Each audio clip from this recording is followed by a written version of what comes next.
E aí, pessoal, tudo bem? Estou super feliz de estar aqui hoje no programa Transforme-se com um convidado super especial que é o Richard Morales. Obrigado pelo convite. É um prazer muito grande porque a gente nem se conhecia. A gente está hoje desvirtualizando a relação. A gente se conheceu pelo LinkedIn e agora a gente está aqui tendo a oportunidade de conversar pessoalmente. Me conta um pouquinho então da sua trajetória de mais de 20 anos na indústria farmacêutica. Bom, eu comecei em 99 como estagiário, é uma farmacêutica nacional. Foi meu primeiro emprego.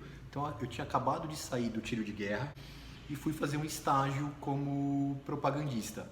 Na época eu visitava, eles chamavam linha regular de A a Z. Ou seja, todo mundo que era de branco, eu tinha autorização de ir lá no hospital e visitar, entregava a amostra, fazia aquela divulgação científica que eles chamavam. Aí eu fiquei um ano como estagiário e fui para uma multinacional que foi a Novartis. Um momento interessante, porque eu sempre trabalhei na empresa nacional, aí quando eu me vi numa multinacional, com toda aquela estrutura, aquela parte de marketing robusta, para mim foi algo bem interessante. Tanto que eu tinha certeza que no meu primeiro salário eles deveriam ter errado ali, porque como estagiário eu nunca tinha visto Um montante. um montante na época, há 20 anos atrás. E aí eu comecei a fazer carreira, fiquei 2 anos na linha regular. Fui para uma divisão que era a Novartis Oftalmologia, onde os medicamentos tinham um valor agregado alto. Então nessa época nós visitávamos as operadoras de saúde para mostrar o que era esse medicamento. E fora a operadora de saúde, também visitávamos alguns bancos. Por que banco? Porque o banco ele fazia uma linha de crédito para que o paciente pudesse bancar essa medicação. Então a gente tentava fazer com que a operadora de saúde pagasse o medicamento, né, fizesse a incorporação do mesmo, mas caso a gente não conseguisse, o banco tinha essa linha de crédito. Eu já trabalhava na área de acesso ao mercado e nem sabia realmente que era a área de acesso ao mercado. Isso lá para trás, né? Isso em 2000, 2001, linha regular. Depois eu voltei para a linha da biotech. Depois eu voltei para a linha de oncologia. Então eu conheci bastante esse universo de licitações. Aí eu fui também da Abbott, onde eu fiquei 7 anos na Abbott como gerente de acesso. Como gerente de acesso foram 2 anos. Aí já tinha uma área estruturada de acesso, né? Quando eu fui na Abbott para trabalhar na área de acesso ao mercado, ainda era dentro da diretoria comercial. Não tinha uma área estruturada. A área só foi ser estruturada como diretoria em 2008. Depois eu fui promovido para gerente de farmacoeconomia. E olha só que coisa legal. A posição de gerente de farmacoeconomia, ela era preenchida por um médico. E aí toda a parte de modelagem farmacoeconômica, por ele ser um cara tão inteligente, a mensagem sempre ficava no Olimpo. Porque era difícil você traduzir essa mensagem tanto para o marketing, para o gerente de produto, mas principalmente para o gestor, para o pagador, que às vezes ele era um médico, mas ele não tinha essa formação em farmacoeconomia, ele não conseguia interpretar direito os dados. E eu falei para minha chefe na época, eu falei, poxa, eu quero fazer farmacoeconomia, porque eu quero democratizar a farmacoeconomia para que tantos gestores entendam, mas principalmente os meus colegas do marketing consigam inserir a farmacoeconomia na estratégia do produto. Muito bom. Até porque todo o material que nós usávamos na época era um material feito pelo gerente de produto, mas que era voltado para o médico prescritor e não para o pagador. Exatamente, porque ele não teve essa sacada de entender e de incorporar na estratégia a farmaco. Aí eu falei, poxa, eu conheço já bastante pagador e eu acho que é um diferencial que a gente possa ter. Quando abriu a posição de farmacoeconomia, eu competi com outro médico. Eu achei que eu ia perder, porque a área sempre foi ocupada por alguém da área médica. de uma pessoa que enxergue o outro lado da margem, que entenda realmente essa necessidade do pagador e consiga transformar e democratizar essa farmacoeconomia. O projeto deu tão certo que depois de 2 anos, 3 anos, eu passei para uma outra posição que era Value Proposition, ou seja, nada mais é do que um gerente de produto voltado para a área de acesso ao mercado. Nisso se passaram 7 anos e eu fui chamado para voltar para a Novartis, a oncologia, para a área de acesso, que aí foi a 3ª vez que eu voltei para a Novartis. Caso de amor, então. É um caso de amor, entre idas e vindas. Aí da Novartis eu fui reestruturar a área de acesso ao mercado e farmacoeconomia da AstraZeneca, porque essa área também ela ficava dentro da diretoria comercial. Aí nós tivemos todo o desafio de transformá-la numa diretoria. E o que foi legal? Que, fazendo uma conta simples, são 58 empresas farmacêuticas, nacionais, multinacionais, que têm a área de acesso ao mercado. E esse profissional... Você mapeou? Fiz uma conta rápida, a gente fez um mapeamento, eu entrei outro dia na página da Interpharma e vi todas as empresas multinacionais que são associadas à Interpharma e também as empresas nacionais que estão na Sindusfarma. Na sua grande maioria, todas possuem essa diretoria de acesso ao mercado. E o que é mais legal? São 58, pode ser mais, profissionais visitando exatamente o mesmo stakeholder, o mesmo pagador. Aí me surgiu uma ideia, eu falei, poxa, que tipo de diferencial eu tenho para que esse pagador me escolha dentro dessas 58 empresas? Não para incorporar o nosso produto, mas para que ele me atenda, porque hoje eu comecei a sentir uma dificuldade muito grande de conseguir uma agenda com esse gestor de saúde. Aí nós começamos a pensar em projetos. Que tipo de projeto poderia ser um diferencial para esse pagador? Um projeto que agregue valor na nossa visita, para que a gente hoje, quando visita, falando de uma nova tecnologia, o gestor sempre pensa que a gente só está indo lá adicionando custo. Então, fora essa nova tecnologia, que é importante, porque a medicina está evoluindo, o que mais a gente poderia fazer de diferente? Que agregasse para eles também. Não só como prestação de serviço, que agregasse para ele, mas que fosse um diferencial para que a gente fosse atendido até. Porque outro dia, batendo um papo com um gestor de uma grande operadora, ele me disse, olha, se eu for parar o meu dia, ou seja, se eu for parar o meu mês para atender todos vocês, eu paro 8 dias úteis para atender 58. Essas 58 empresas. Nossa. Falei, então eu não consigo, eu começo a ser mais seletivo. E para que eu seja um dos escolhidos, a gente começou a pensar em projetos. E aí eu falo para vocês, tem muita coisa a ser desenvolvida, muita coisa que a gente pode oferecer para esse pagador, seja público ou privado, mas que agregue, que torne a gente realmente um aliado de confiança nessa gestão de saúde, trazendo soluções.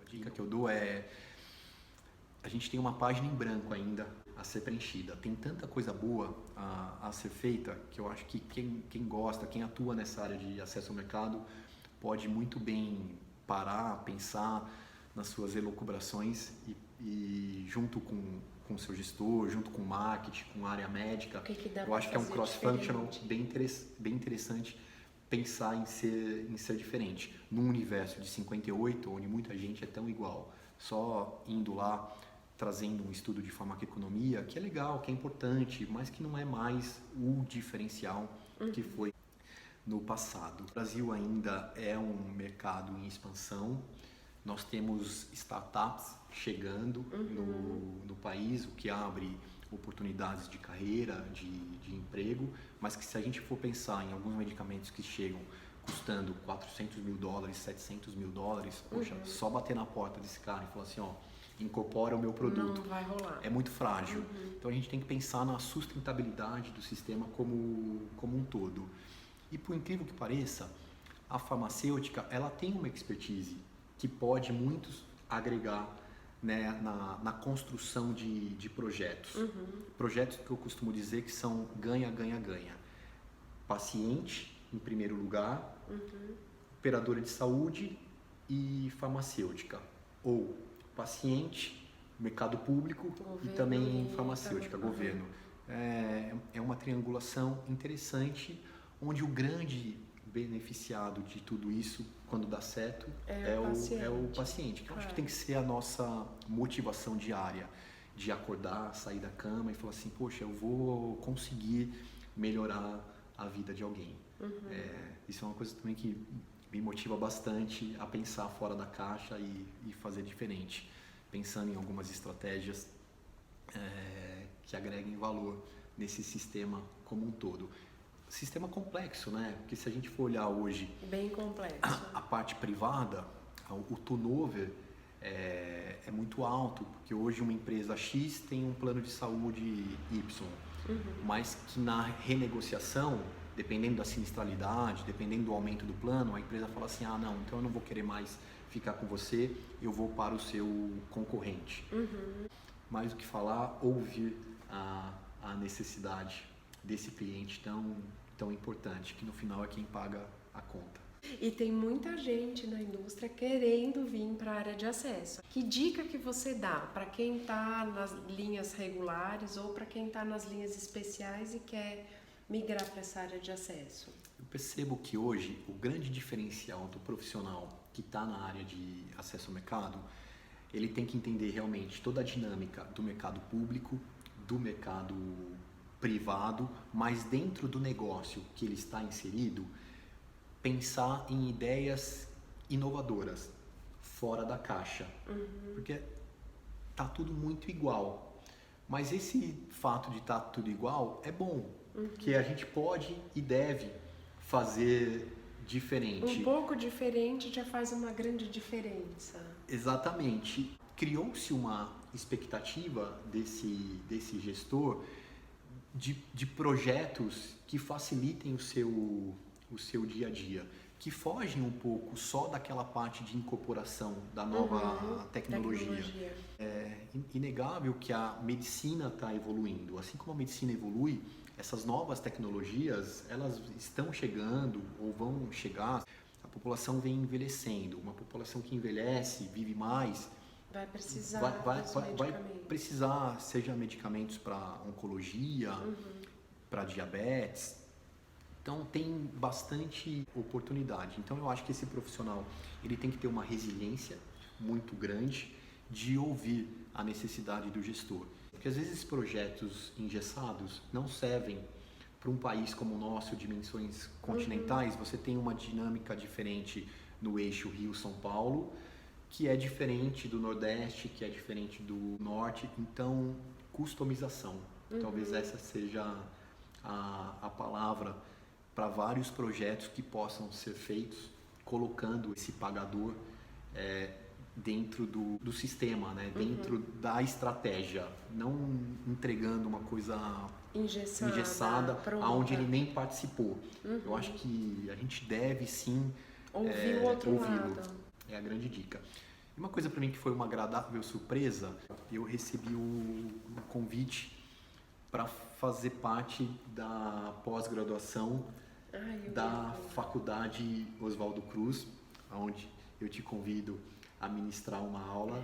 Você vai gostar bastante, a gente conta bastante com a tua experiência. E o que eu mais gosto, tanto da coordenação como de dar algumas aulas, é da troca de experiências que nós temos com os alunos. Hoje são 2 turmas com pessoas que já são da indústria, alguns da área de acesso ao mercado, outros da área comercial, de marketing, alguns gestores de hospital. E é uma troca que enriquece tanto o professor como o aluno, que tem muito para nos passar. Então esse diálogo que acontece em troca de aula, em sala de aula, é enriquecedor. E quanto tempo que você está lá na pós-graduação? Olha, como professor desde 2009, como coordenador do curso desde dezembro do ano passado. Então o curso ele vem mudando também ao longo dos anos, se adaptando e se aperfeiçoando para essa nova dinâmica de de mercado. O que adquirir conhecimento é aplicá-lo no seu dia a dia de trabalho. Com certeza. Então, e as pessoas que vêm procurar pós, qual que é o perfil, assim? São todos nós temos um mix. Hoje eu diria que 80%, 90% são pessoas que já atuam no segmento de indústria farmacêutica. Mas nós temos, como eu disse, alguns gestores de saúde que querem, assim como nós, entender o outro lado da indústria, o que é bem interessante.